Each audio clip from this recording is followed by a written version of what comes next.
We've heard this parable many times already. And I think we're good in interpreting this, right? The talents, it's our gifts. It's the skill that God has given us. Maybe some of us are good in organizing things, right? That's a gift. That's a talent.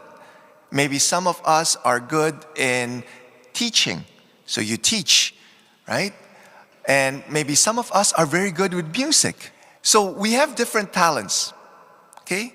Some have 1, 2, and 5. Different talents. But I think one talent that we sometimes forget that we need to include in those lists of talents that we might have is the talent of our faith. Okay? Our faith, the knowledge of our faith. And some have 5 talents, the knowledge of our faith. Those who have taken theology. Some have 2 talents, maybe the knowledge of the Bible and the catechism. And some have only maybe 1 talent. They haven't taken theology. They're not well versed of the Bible and the catechism. They only have 1 talent. And the only talent that they have is what the Lord has done in their life. That's their 1 talent.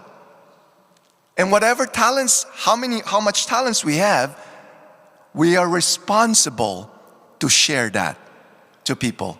And the more that we have, the more that is required of us. So that when we invest it, more will be given to us when it comes to faith. But if we're just like this servant was only 1 talent, he was afraid. He was afraid, so he buried it. And many times I am that servant was that 1 talent. There are times wherein the Lord is asking me to share the faith or share my personal testimony. I would be afraid of what people would think or what people would say. I would be afraid of being rejected. Therefore, I don't share. I buried it under the ground.